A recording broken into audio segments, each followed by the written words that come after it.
Please be polite, keep your phones off, and stay seated during our speakers. And I'd like to introduce our first speaker, Elena.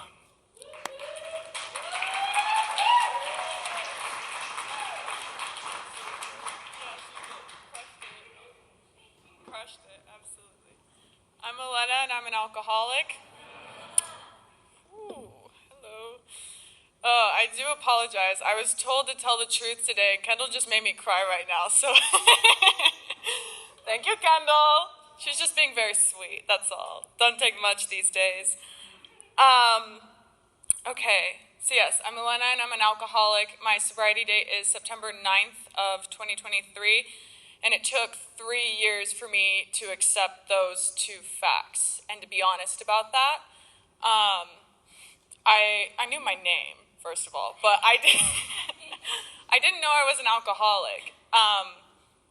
And even though I was like in the rooms of AA sponsoring other women, I had a very hard time feeling like I was a part of. I would join these groups of young people that I'm sure you're familiar with, and I would try so hard to feel a part of something. And for moments I did. But I found later in life that that apartness comes from my connection first with God, which I didn't have my first 17 tries at this thing.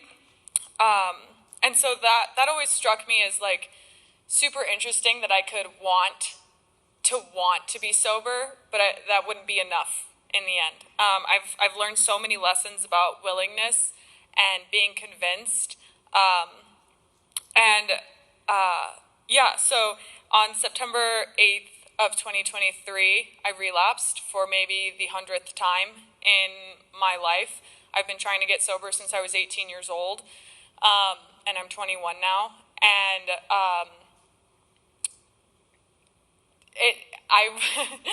it was a crazy experience because I had relapsed, and then I immediately knew that I was an alcoholic, first of all, and I knew that I couldn't stay sober on my own because that's what I had been trying to do up until that point.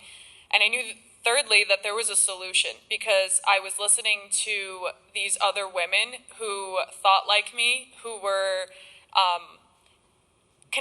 who had once conducted themselves the way that I had conducted myself for my entire life, and they were doing it, and they were sober. And so I knew there was this solution, right? And I knew that there was a way back. And so I was like, what if I went to AA, but I didn't tell anybody that I had relapsed? So for the preceding 3 months, I lied, and I picked up dirty chips. And I continued to sponsor women. And that's the God's honest truth, is that I let shame and fear run my life in sobriety. And the thing that made me get honest was, one, I was miserable. 2, I knew I was going to drink. It was only a matter of time. And 3, I had started going to these women's meetings. Shout out Girly Birds. That's my meeting. That's the meeting. That's where it's at. There were these women in these meetings who were so good at being so honest, and I wanted that. I wanted that so bad. And so for whatever reason, whatever burst of insanity drove me to do this, I got honest. I got honest, and I reset my sobriety date. And since then, I've reworked my steps, and it's been a new experience. Every day is a help me set aside everything I think I know about this, because I have been in this for quite some time. For me, for someone my age, it feels like I've been in this thing forever. And it can be really easy to convince myself that I know. And I don't know. Because if I did know, I wouldn't have the experience I just had, right? And it's a bittersweet thing because it makes me useful. And that's what I'm learning right now, is that God will take my self-will and make that useful to his children. And what a blessing, because all this time I've convinced myself that I have wasted the past 3 years of my life here in Prescott, when in actuality, what I've done in the past 3 years in Prescott is make myself more useful given that I maintain spiritual condition. That's what I'm learning, and that's what the women in my life are teaching me. And none of it would be possible without God, of course. Everyone's favorite touchy subject. And I promised Kendall that I'd tell this joke because because I think it ties in. I think it ties into my story. When I first got here, I had just left a religion that was a very fundamentalist religion, and I was really excited about this newfound freedom that I had. Being outside of that religion. And I also grew up with my mom selling Mary Kay, and I don't know if you know what that is, but it's an MLM. It's a skincare product, I think, right? Yeah, sure. Skincare, right? And I was talking to Kendall on the phone last night, and I was like, I don't know what I'm going to say that, I don't know, AA sometimes reminds me of an MLM. Because the more you get people involved in it, the better you do. Sounds familiar? Anyways, it makes a lot of sense because Kendall's skin is really great these days, so she's doing it right. I'm just kidding. That was really bad. And that's the thing about sobriety is I've got to laugh. I've got to laugh because there's so much pain. There's a void of pain that I've been trying to fill with all of these things, whether it be alcohol or it's brothers and sisters and cousins and step cousins. There's this void in me that I've had since very young. And the more I ignore it, the bigger it gets. And we all have that feeling. And the thing about that void today is God's in that void now for me. And it changes everything. It's changed how I am in relation to others. It's changed how I perceive the world and those about me. Because I used to think you all were out to get me because you were in this MLM. And you just wanted to recruit me so you could do better. And I was really paranoid that, the FBI was watching me also. Which is funny because I wasn't doing anything, necessarily illegal. And it's changed everything, having God fill that void instead of these other things. This solution that I have found here really does work for me. And I think the fear that I live in today is that, because I know myself, right? I'm a chronic relapser. I can know all of this and I can feel all of this, and tomorrow I can be like, sounds good, And it's like, I know myself. I know that that's where I go, left to my own devices. I start to think my ideas are great and grand. And that's the fear that I live with. But I'm not living constantly in that fear, and that's the difference today. I used to live in that fear every single second of every single day, and it made life miserable. And I couldn't connect with people, and I couldn't show up to my job, and I was hurting myself and the people that I loved, and I couldn't show up.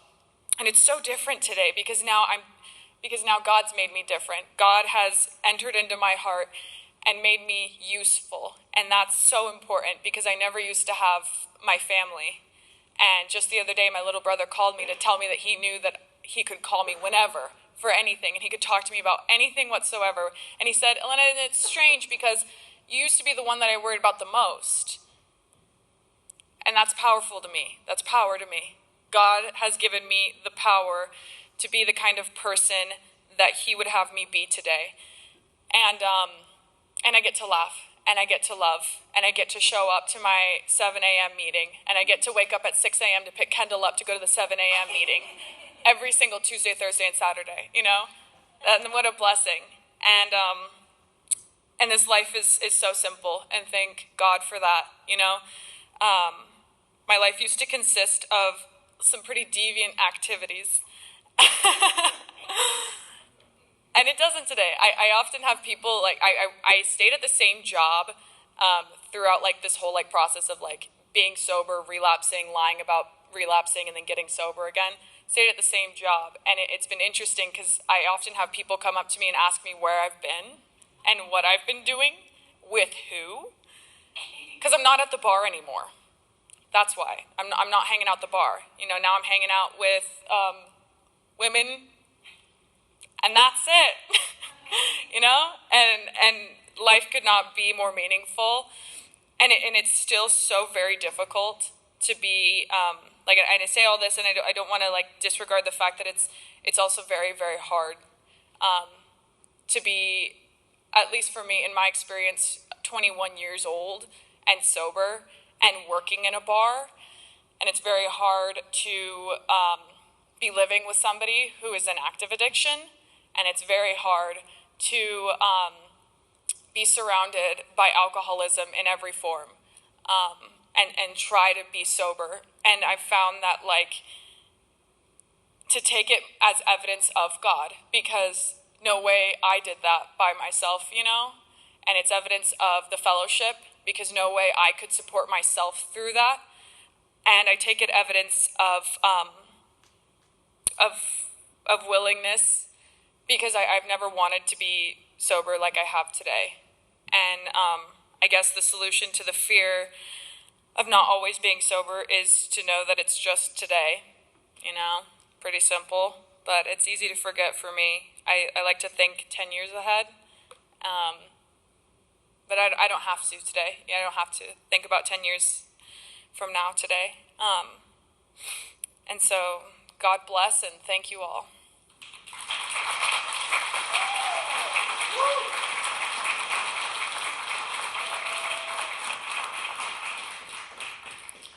Please help me welcome Kendall.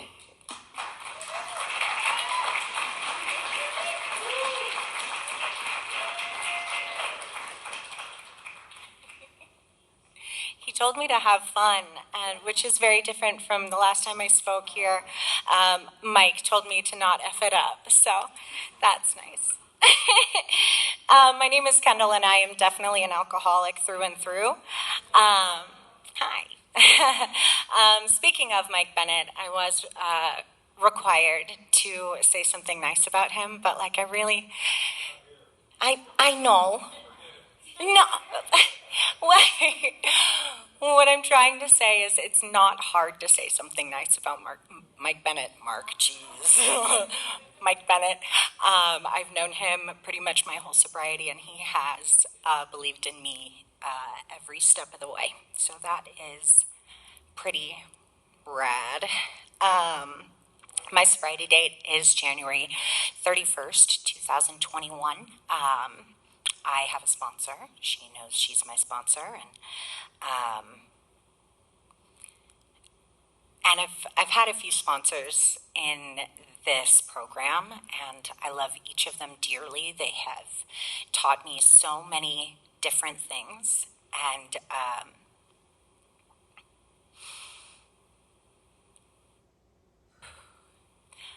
I'm filled with gratitude today.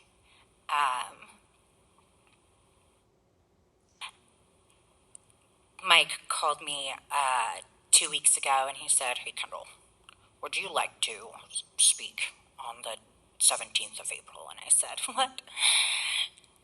I can't say no to Mike Bennett. I just can't. I really want to say no, but I can't." So I made a deal with him. I said, can I ask someone to, to speak before me so I don't have to speak for the whole time? And he said, "Okay, make sure they dress nice and don't say the F word." And so I relayed that to my dear friend, who I've known since I stepped foot in Prescott, maybe a week later. Pretty much since I stepped foot in Prescott, and to see how you've grown is incredible. It is amazing. You are amazing. Thank you. I have a home group. It is called Girly Birds. Shout out. Tuesday, 7 a.m., Tuesday, Thursday, and Saturday. We get up and we show up. And it is magnificent. There is a whole row of birds in this room right now. And it is beautiful to support. Absolutely amazing. I started going to that meeting around this time last year, and it has significantly changed my life. Before then, I was so terrified of women because they would see through all of my, I wanted to say a bad word. They see through that thick, just veil of BS, And so I stayed away, and I put on a face, and I performed, and I didn't tell the whole truth. And since I started coming to this meeting, I have cultivated these incredible relationships with the women in my life. My best friends are in this room right now. And it is a privilege. When I first came into this program, and before, how I lived my life was I would find like a group of dudes that I could, lie to, and that would kind of co-sign my crap, because I'd be like, oh my gosh, I did this bad thing. That sucks. And they'd be like, no, that's fine, you're okay. But the women in my life were like, yeah, you did the bad thing, but let's get into solution. And it's kind of freaking incredible. It's really freaking incredible. So I came to Prescott from San Diego after just years and years of putting myself through just ridiculous trials and messes that I couldn't clean up by myself, so I would take hostages to clean up my messes for me. Sorry, my emotional support water bottle. It just kept me in the same spot. No, it brought me deeper and deeper into my need for validation and my need for somebody else to take care of me.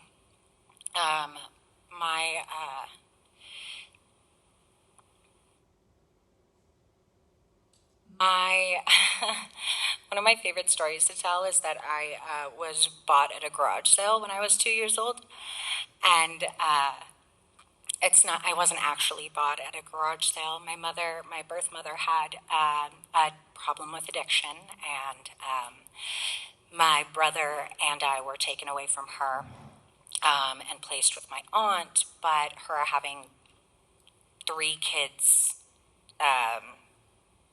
like 5 and under, she couldn't take care of us long term. So my aunt's best friend met my older brother, at a garage sale, and she was like, what a cute little boy. Like, what is the story here? My aunt said, oh, sad story, my sister, yada yada. And her best friend said, we are looking to adopt, so if you need anyone to look after these children for you, we can do it. And my aunt's, no, it's okay, they're my responsibility. And the next week,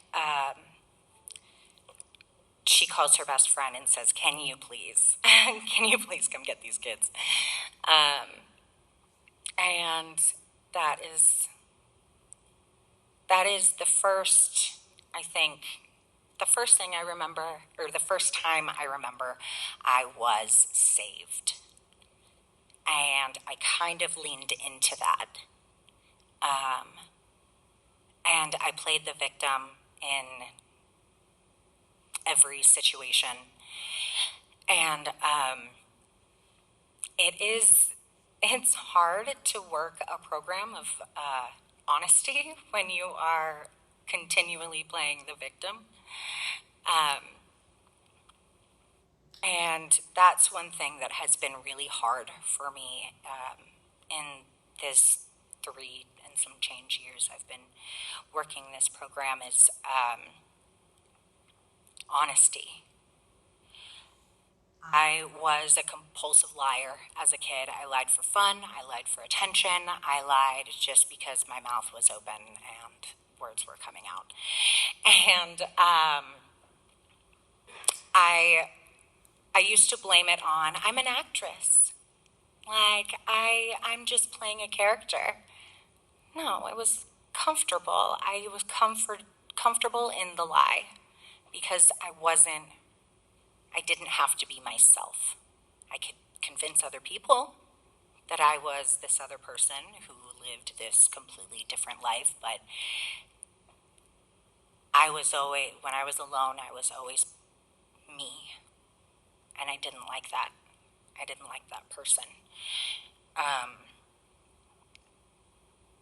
am very nervous right now, which is strange. I am a performer, so I am like very comfortable, like as I said, like telling a lie in front of strangers. But when I'm bearing my soul in front of people that I love and who love me, it's a little harder. I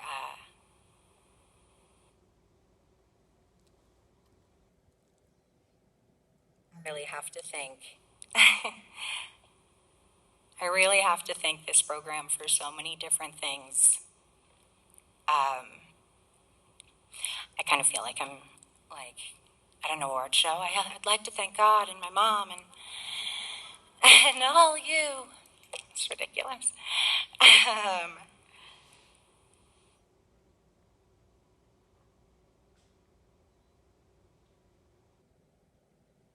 First words that I want to say, even in sobriety, even now, are a lie. I want so badly to lie. It doesn't feel good anymore. It doesn't feel good. Kind of feels like crap. Definitely feels like crap. And and the people that I surround myself with don't take the crap. I like that because it forces me to tell the truth. God knows when I lie. And that's not cool. How many more minutes do I have up here? These shoes are getting uncomfortable. So I used to blame my addiction on trauma. I use and I drink because I've had such a traumatic life. And sure, my life started not great. The first 2 years of my life, my mother was an active addiction, and my brother was my sole caretaker, and he's 2.5 years older than me, so he was my entire life, and we have gone through a lot of trauma together and a lot of just real bad crap. But then our lives changed when we were bought at said garage sale, and I couldn't blame my upbringing. I couldn't blame my addiction or my crappy behavior on like how my guardian parents took care of me, because they are incredible people and gave me everything that I wanted. And they just loved me. They told me they loved me all the time, and I didn't believe them because I had this abandonment wound, you know? So I spent my life reaching out for people to save me. And every time someone would catch a glimpse of who I really was, they would be like, yikes, and slowly disappear. And so I would grasp onto the next person. And when I was 20, I had taken a hostage, and we had moved to San Francisco. And I immediately found out that I was pregnant. And I was like, yikes, I am 20 years old. I cannot do this. There is no way. Absolutely no way. And he promised to love me forever and told me he'd marry me and give me the world. And I was like, I love how that sounds. And so 9 months later, we had a little baby boy. His name is James. And over the past 12 years, I have not been a mother to this little boy.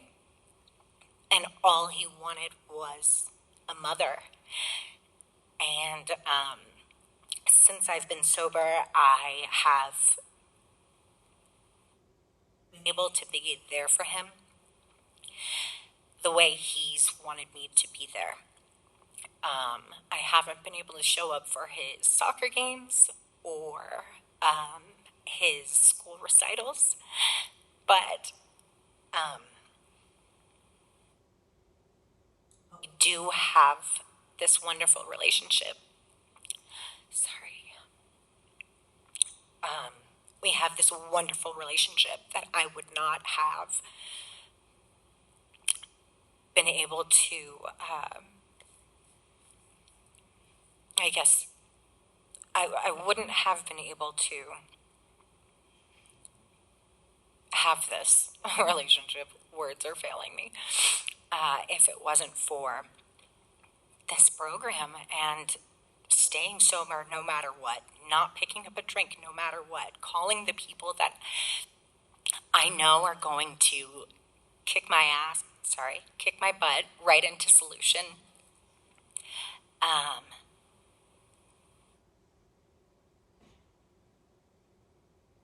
And that's pretty freaking rad.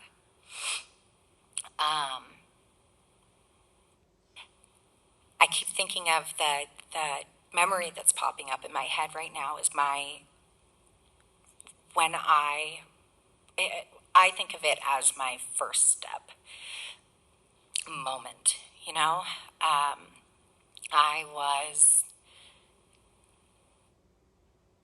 at the end of a bender, and my mom found me in a hotel room, and I was crying and begging the walls to stop talking to me.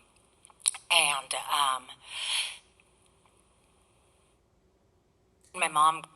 my birth mom, who was sober at the time, she called my adopted parents and told them that she was looking in a mirror and that she couldn't handle it.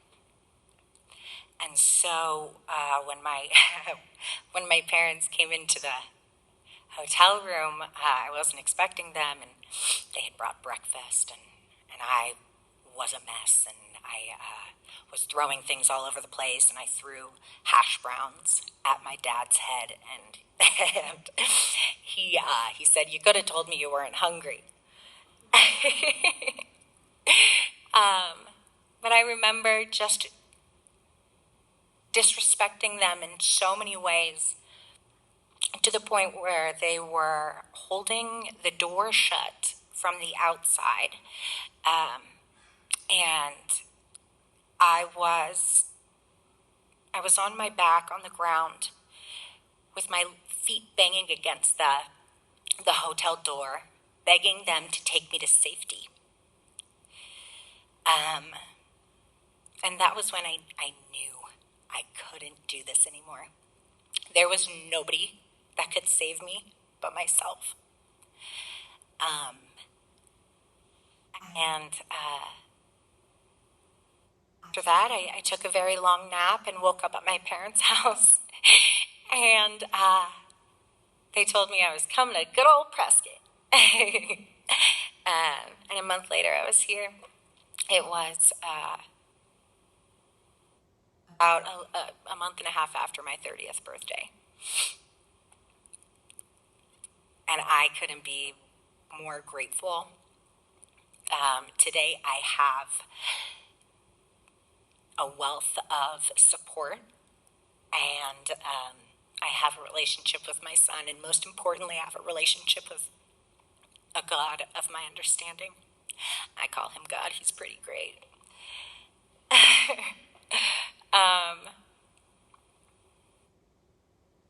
The things that I put myself through and the people around me through,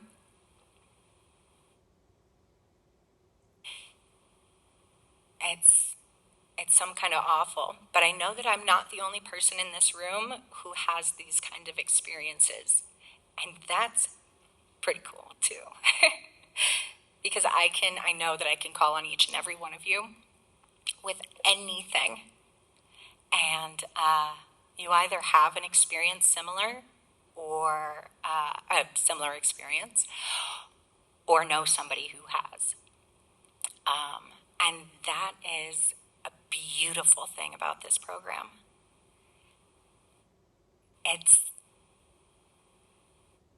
We are not alone. There is a reason why. The first word, you know what, let me double check. The first word in the first step is we.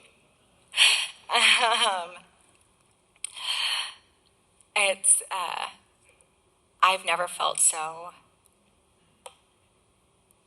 supported and safe, and I am not. It is not because I have taken a hostage to save me. This is actually the first time in my life that I can say that I am able to pay my rent, and I can't remember the last time I asked my parents for money. So that's pretty cool too. I speak to my son weekly. I have taught his dad how to treat me and how to handle me, and that's something that I feel like I'm always going to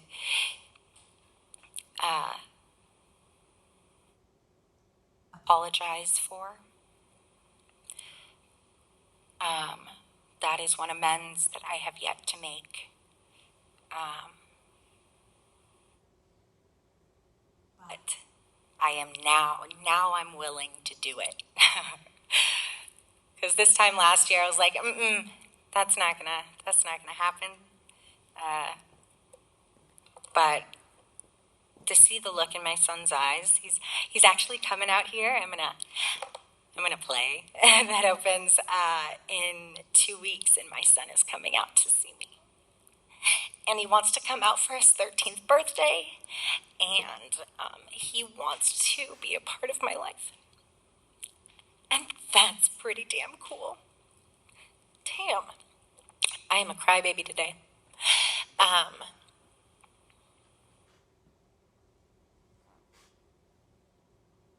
have 10 minutes left, but I feel like I'm just gonna start talking on my ass. I'm gonna end with that. Thank you.